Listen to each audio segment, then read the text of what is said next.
May it please the court. Ben Richard for the appellant, Allison Gibbs.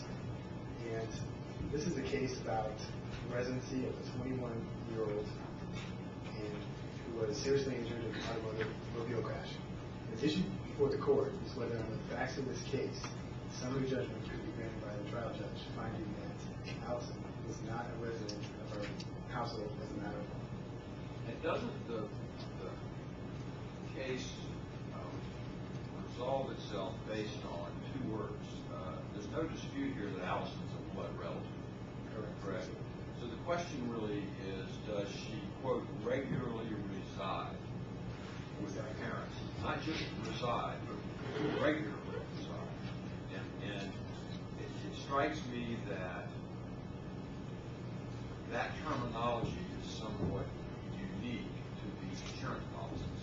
We have the word reside, but I'm not sure I've seen a case that turned on whether or not the relative, quote, regularly reside. So, and I think both parties acknowledge that the facts here are not exactly like the facts in any of the other cases.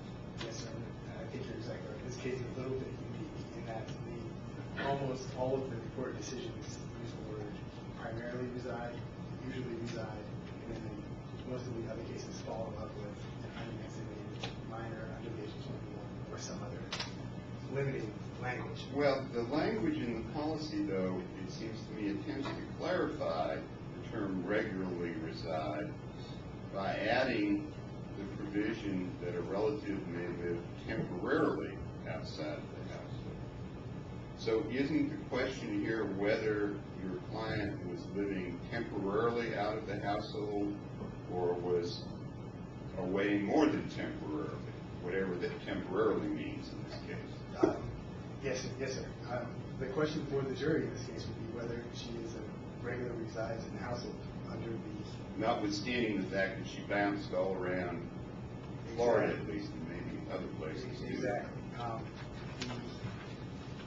If Nationwide wanted a different standard, they could have used the primarily resides, but Florida law is crystal clear that a person can have more than one residence at any given time, especially under an insurance contract. So this is the provision in the insurance contract is not intended to be coincident with what we know as the meaning of domicile.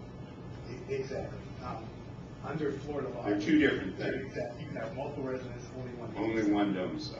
In this case, her domicile and the residence are probably the same thing. There'd be her domicile is probably her parents' house where she lived since she was in 4th grade. The domicile, if I remember correctly, is your permanent residence to which you intend to return whenever you're away. Exactly. Yes, sir. That's exactly what her testimony is in this case, and there's a lot of evidence to back it up. She has personal belongings in the house, her big screen TV, her stereo, she's registered to vote in Jacksonville, her car insurance is at her Jacksonville house. So is it your position that if in fact her domicile is her parents' home, then for purposes of the insurance contract, she has to be a resident of that household? I think that's definitely one view of the evidence. I would tend to agree with that. Using the word regularly resides implies some repetitive nature. It's the opposite of temporary or... What did you make of opposing counsel's dividing her life into 3 phases? Well, I think it's interesting, and I think if the 3 phases doesn't really address the real heart of the question, is that did she abandon her residence in Jackson? And there's no evidence that she did. Is abandonment required, or simply that she's living outside of the household and it's not a temporary residence for her? Well, the seminal case, proxy from this court, and then the subsequent case, 2003 and 12, both focused on whether there was evidence that the child had abandoned young adult had abandoned the parents' home. And even For purposes of her policy, was, under her policy, did she reside with her parents? Yes, sir. So her UM coverage, different than her parents' UM coverage, provided for her residence there in Jackson. She had a separate policy with the same insurance company nationwide at the parents' address. That was her address. She gave us a permanent residence, and that was where nationwide, that was where the policy was, the same address. But under that policy, her residence was immaterial. Yes, sir. All right, now, so after she dropped out of school, how often did she return to her parents' home? During the approximate Before the convalescence? 1 year period that the defense calls the third, nationwide calls the third stage, the moving on stage 5 weeks was the testimony that she returned for 5 weeks. All right, so your position is that, so that's slightly less than 10% of 52 weeks. So you're saying that means that regularly reside means 1 day in 10. Well, her intent is relevant. If she would have packed up her things from that house and moved them out, taken her bed, her stereo, changed her voter's registration. Judge Webster was exploring the domicile again versus residence. You're saying whether or not a person resides in a place also hinges on intent. I think intent is definitely relevant to whether she abandoned. She could have multiple residences. Her permanent residence is Jackson. She testified to that repeatedly. And that's a permanent residence. That's where she gets all her mail.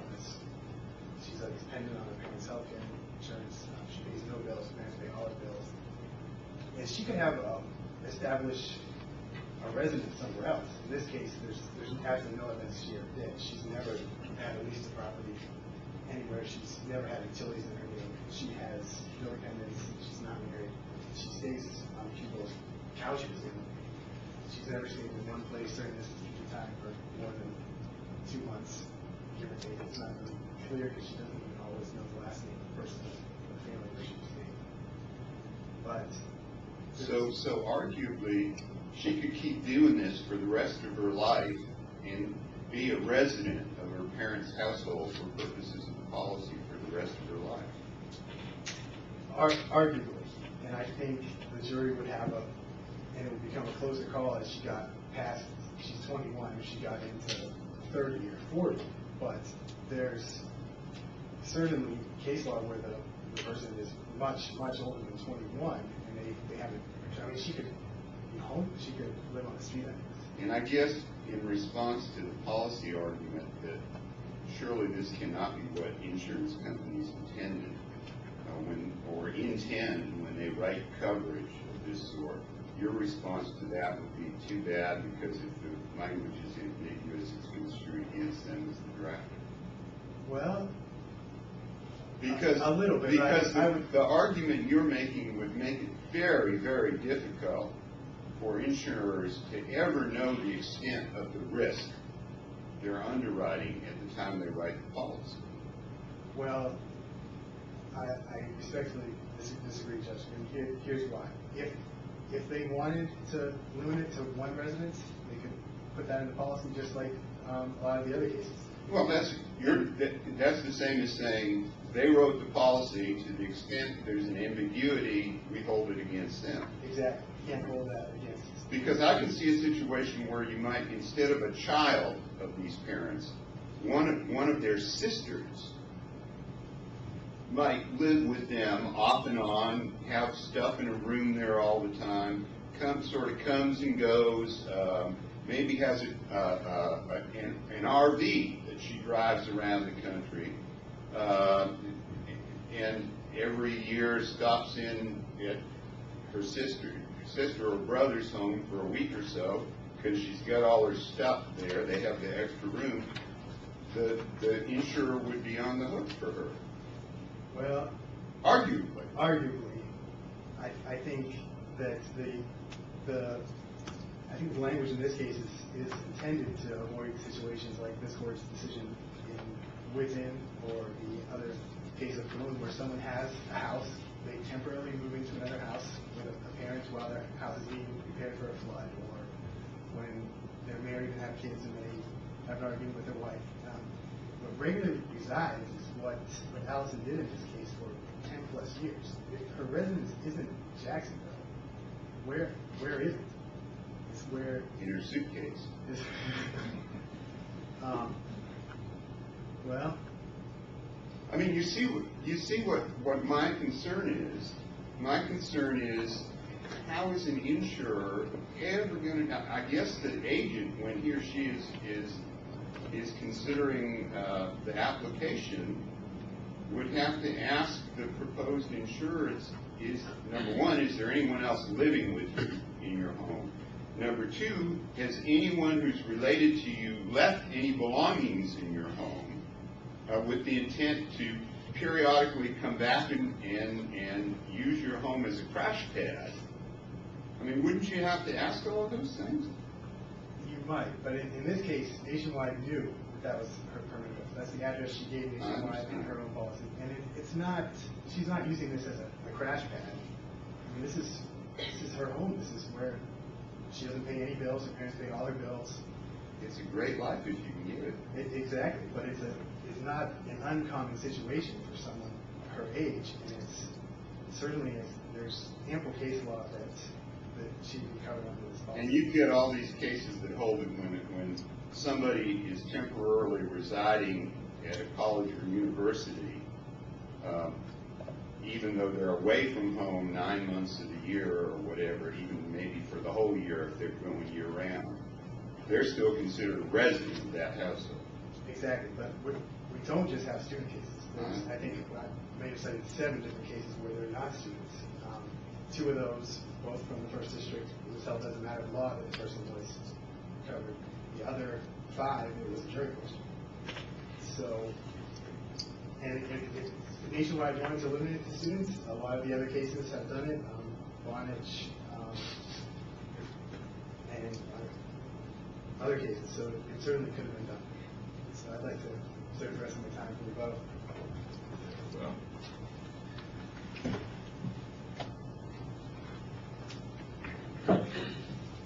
good morning. May it please the court, my name is Jennifer Lester and I represent Nationwide. We respectfully request that the court affirm the summary judgment granted by the trial court, as there are no disputed facts in this case. And under the case law of Florida, you are permitted to determine the facts of the plaintiff's intent and her residency if they're undisputed, and apply Florida's law to those facts. The facts that we rely on in this case come solely from the depositions of the plaintiff and her parents.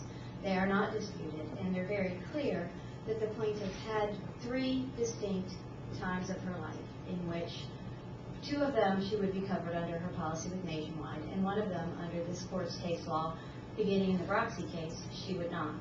What impact is the fact that the separate policy she had in her name listed her residence as her parents' home?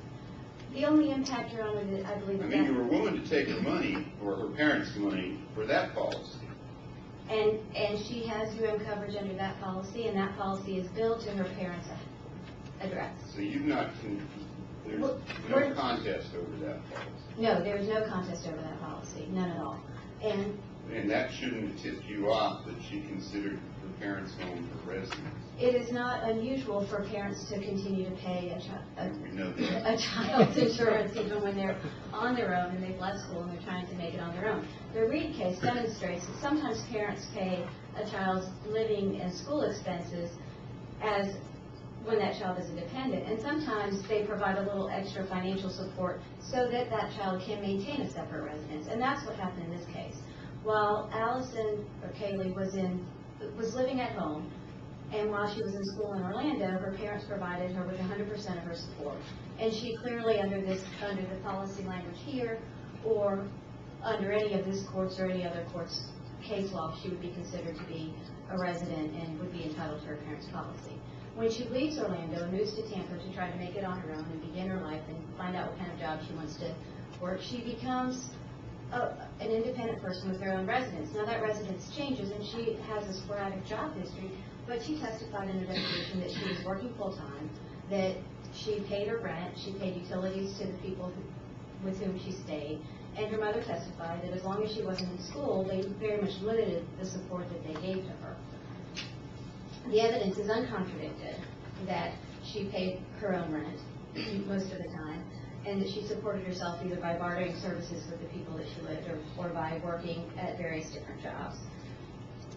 But she never had a driver's license at any other location than her parents' home, is that correct? No, Your Honor. In fact, her testimony was that as soon as she moved to Orlando, she changed her driver's license to the Orlando address, and when she moved from Orlando to Tampa, she changed her driver's license address several times as she moved. Because she from place understood to the place. law required her to do that. Correct. And she had a number of different addresses on her driver's license in the Tampa area, and it was not until a day before her deposition that she testified that she changed her driver's license back to her parents. And during that process, she was moving from Tampa to Georgia. In fact, when asked in her deposition what's her current street address, her initial response was, I don't know because I'm on my way to move to Georgia. I mean, it's my parents' address in Jacksonville. So even her own testimony... You can see that a person can have more than one residence.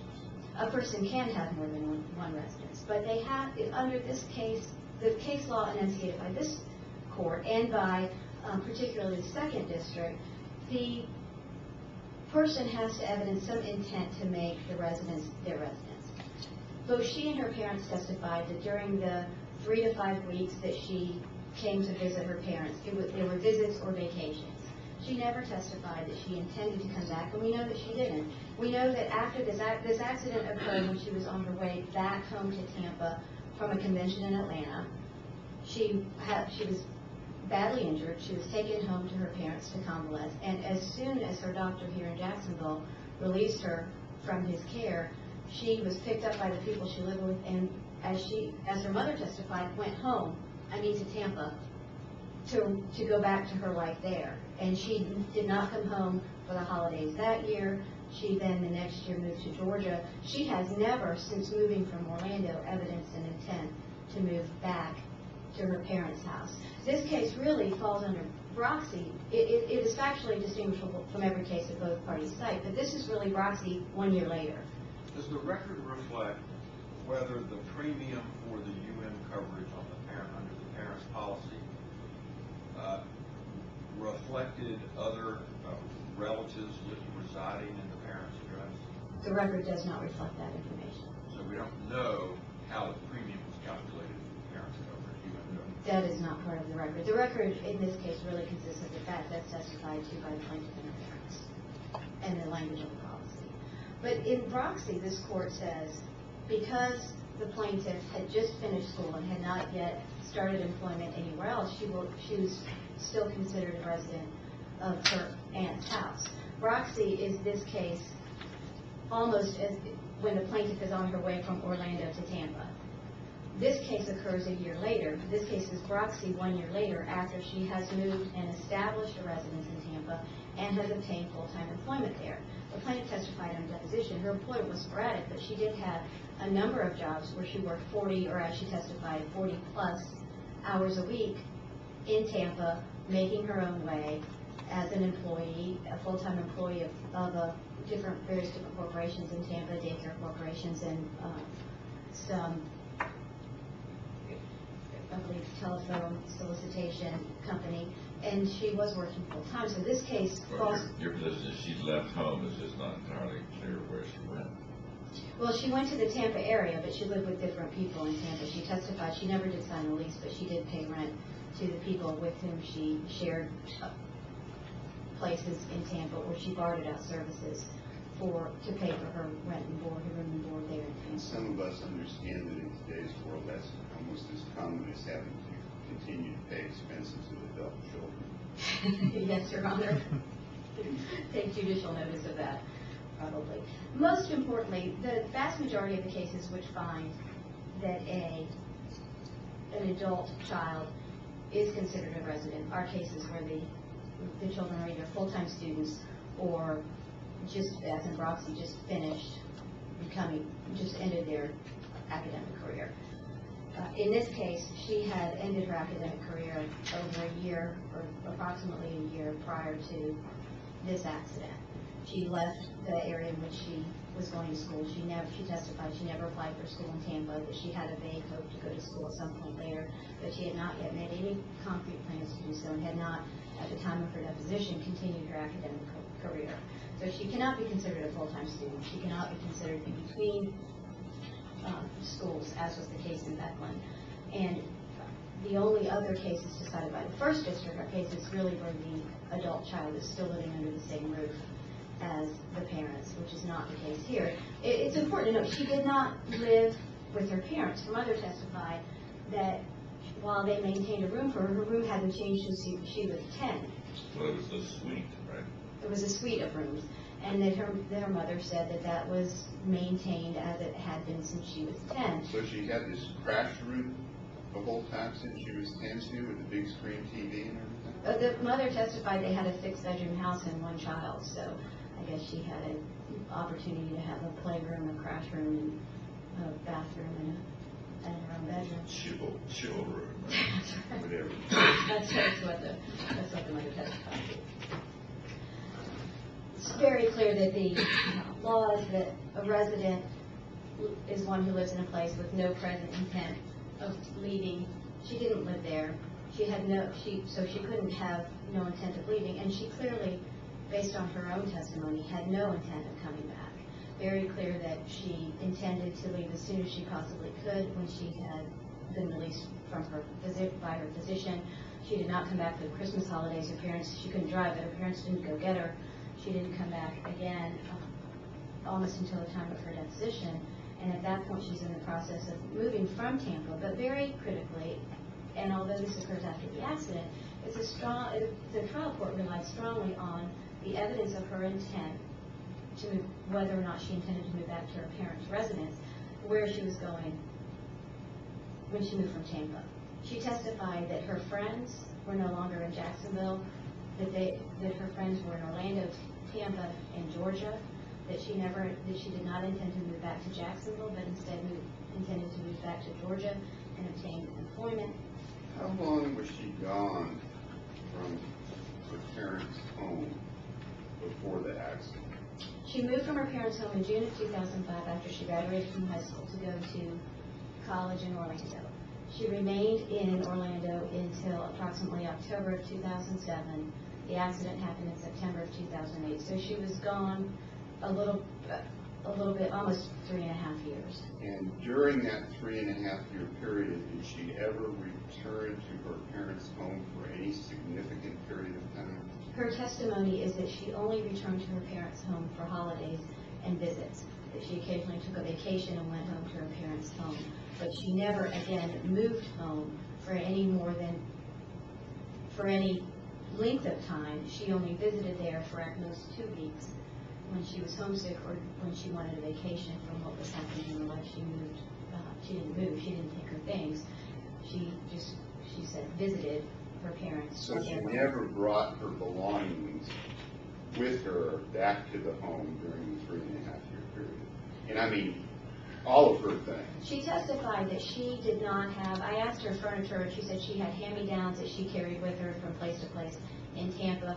She did not testify that any of those were brought back ever to her home in Jacksonville, but that home remained furnished as it had been since she was 10, so there was... She didn't have to bring anything. She didn't have to bring anything. But there's no indication that she ever stored her things in Jacksonville to come home for any period of time, that she left Tampa for more than 2 weeks up until the time of her deposition, at which time she was moving to Georgia. And there's no evidence. For instance, as a child who was unable to support themselves might bring their things home and store them in a garage and live there for several months. She did not do that. She maintained her residence wherever it may be, with whoever friends that she was living with in Tampa during that whole year period prior to the accident, where she moved from Orlando to live in Tampa. Counsel, if we should be inclined to reverse, is Allison entitled to summary judgment, or is it an jury instance? Given that the facts relied upon on this case are based completely on the plaintiff's testimony, and that there would be unlikely to be other testimony, we'd have to agree that the facts are undisputed in this case, and it does not need to go to a jury verdict. Another important factor that the courts have considered is whether the plaintiff, and this comes from many of the First District Court cases, the plaintiff is a consistent part of the community in the residence in which they're seeking to establish. It's very clear from the plaintiff's own testimony, the testimony of her mother, that she had not been a consistent part of the Jacksonville community for at least 3 years. Her friends are in Tampa, Orlando, and Georgia, and her mother, other than a high school friend whose name her mother still remembered, her mother wasn't even aware of who her friends were, and not even necessarily aware of who she was living with at all times. But her community, the community of people with whom she associated, were maintained in Orlando, Tampa, and Georgia.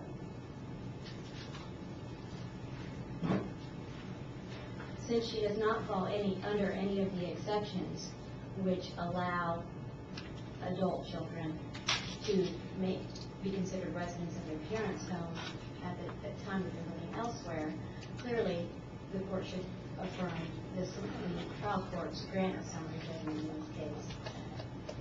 We would rely on this court's decision in Broxton and Dwell, which say when the facts are undisputed, the court can decide how the policy definition should be applied to them, and given that the plaintiff did not live with her parents, that she did not regularly reside there but only came to visit less than 10% of every year that she was gone, we would ask the court affirm the summary judgment granted by the trial court.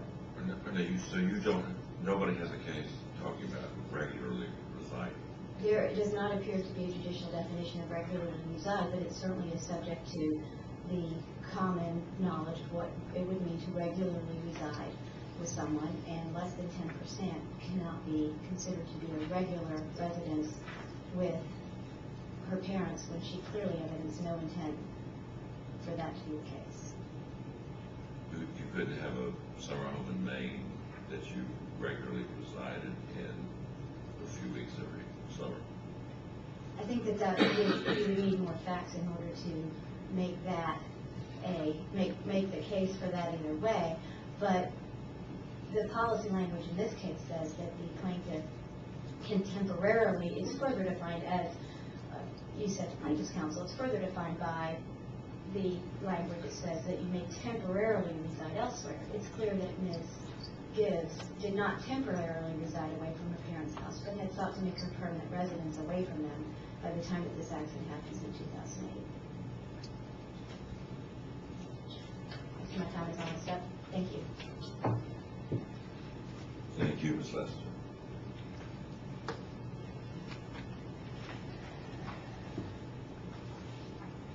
Very pleased, Court. Regularly, the word regularly is weaker than the word primary. And most of the cases dealing with primary, even such as Dwell or other cases, have found coverage as a matter of law. So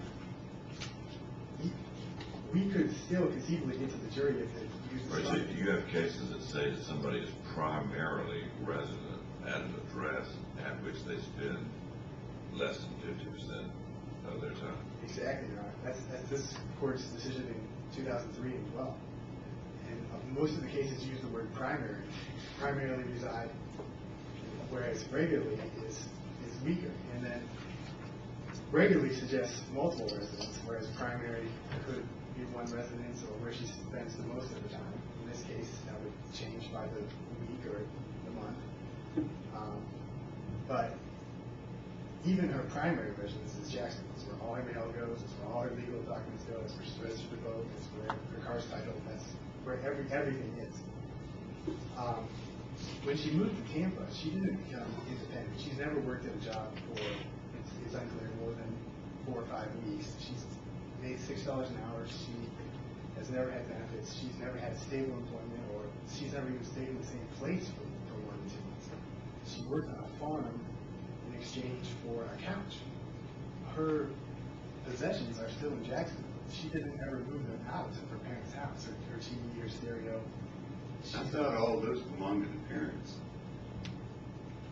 Well, they're hers. No one else uses her room when she's not there. It's not a situation where they're renting the room out, or someone else comes and goes, or she shares, or a situation like the Reed case that the opposing counsel discussed, where the young adult left and the parents took him off the policy and said, "You're not a resident here. You have your own house, your own separate, you pay your own bills." In this case, Allison's parents paid all her bills. She testified. Help refresh my recollection as well. Was the plaintiff in that case a full-time student? Yes, sir. Yes. And had been living in a dormitory until the dormitory was closed for renovation or something. Is that the case? It's a different case. This is the one where the plaintiff had just been married and. But hadn't he been living in a dormitory at Pensacola Community College until it was closed for renovations? Yes, sir. And then moved in with the girlfriend? In Alabama. And then. But he was still a full-time student. He was, but he was in between semesters. But if this court found as a matter of law, he was primarily residing with his parents, even though he didn't spend most of his time. He got his mail there, he was supposed to go there, he was to church there. But that's why in this case, it's a year, the opposing counsel says a year after Broxton. That's why it would be a jury question, at best. So, counsel, I'll ask the same question I asked Lester, and that is, if we should agree with you and reverse, in your view, we should send this back for a jury question? This issue should go to a jury, or should Allison be entitled to summary judgment? Well, my honest opinion is this is a jury question. Whether the ultimate question for the jury to determine whether she regularly resides in his house, that would be the jury question. I think under the law, this court could definitely find that in a situation like this, where the facts are so skewed one way, that she was, as a matter of law, a resident. But my honest assessment is this is really a jury question. How would a trial judge instruct the jury on the meaning of the term regularly reside? Well, they'd use their comment. That's a good question. They'd use their It is a good question, isn't it? They'd use their common understanding of the term, and they hear all the evidence in the case exactly. I mean, there are 5 of us, 6 if you include Mr. Ball, worrying over this case, and if you polled the 6 of us, we probably wouldn't give you the same understanding of the term regularly resides. Well, assuming that's And there are no cases. Assuming that's correct, Your Honor, we would win. It would have to be construed in favor of coverage, Your Honor. If it is ambiguous, which it could Oh, I'm not suggesting it's ambiguous. I'm just suggesting you might have 6 different interpretations of what it means. Well, I guess And you're saying as a matter of law that would make it ambiguous. Possibly. I think a lot of cases, like the 2009 Fisher case, have said residency isn't ambiguous. I can cite you a 4-3 Florida Supreme Court decision in a criminal case where about 4-3 vote, the majority of the court concluded that a statute was not ambiguous, even though the 3 dissenters reached a different conclusion from the majority as to what the statute meant. I can't explain that to you, but I can tell you.